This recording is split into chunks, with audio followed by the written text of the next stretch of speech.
On parle économie numérique aujourd'hui avec David Lacomblette, président de la Villa Numéris. Bonjour David. Bonjour Delphine. Alors plus particulièrement, on va aborder cette question très sensible de la rémunération des transports du haut débit filaire comme mobile, alors qu'on a un trafic qui ne cesse de croître. Et la question, c'est entre ces plateformes numériques qui occupent nos réseaux et les opérateurs de télécommunications, qui doit payer ? Je vais vous le dire, le client payera, vous, moi, nous, parce que c'est une affaire aussi ancienne que le web, hein. Il faut bien le voir, où effectivement on a des opérateurs de télécommunications qui aimeraient bien avoir une contribution proportionnée, ce qu'on appelle le fair share en anglais. Je paye en fonction de ce que j'utilise, mais qui est contraire à la neutralité même du web, qui est finalement un peu l'utopie du début de l'Internet, avec une égalité de traitement dans l'accès et dans les flux, avec cette idée qui était que l'Internet devait être accessible par tous. Alors c'est vrai que les réseaux ont été un peu débordés par leur succès et que la marge de progression est colossale. Et ensuite on est sur des réseaux et il faut bien voir que quelle que soit la nature du réseau, on a toujours cette problématique qui fait, on le retrouve même sur des routes, hein. Plus vous avez des grandes routes, plus il y a des camions qui viennent dessus et plus vous avez de camions, plus il faut agrandir les routes et les allonger et avoir des périphériques toujours plus loin.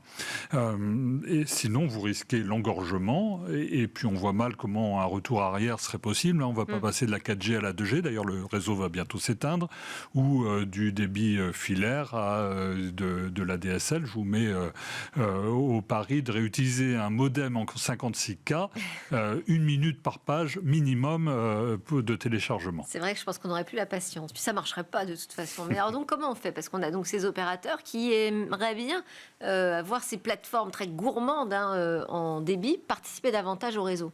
Alors les gros pourvoyeurs, c'est qui ?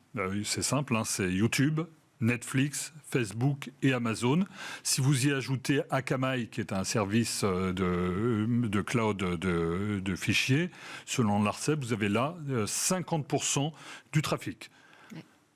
Vous ajoutez 25% avec les sites pornographiques.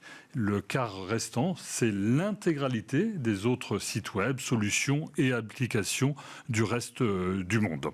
Et effectivement, à partir du moment où les opérateurs de télécommunications ont renoncé à devenir eux-mêmes distributeurs de vidéos, rappelez-vous de OCS en particulier, ils ont renoncé à une certaine forme de retour d'investissement, d'autant plus que les sommes en jeu sont colossales. Selon l'ARCEP, l'année dernière, ce sont près de 15 milliards d'euros qui ont été investis par les 4 opérateurs français dans la qualité de leur réseau.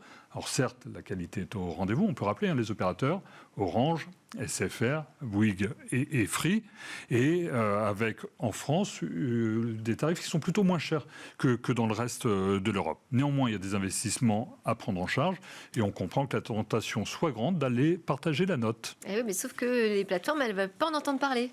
Non, parce que tout le monde se mord un peu la queue dans cette affaire et se tient par la barbichette, parce que sans réseau, pas de contenu, et sans contenu, pas de réseau. Alors les plateformes ont beau jeu de dire qu'elles contribuent à l'économie, aux investissements et au développement des usages.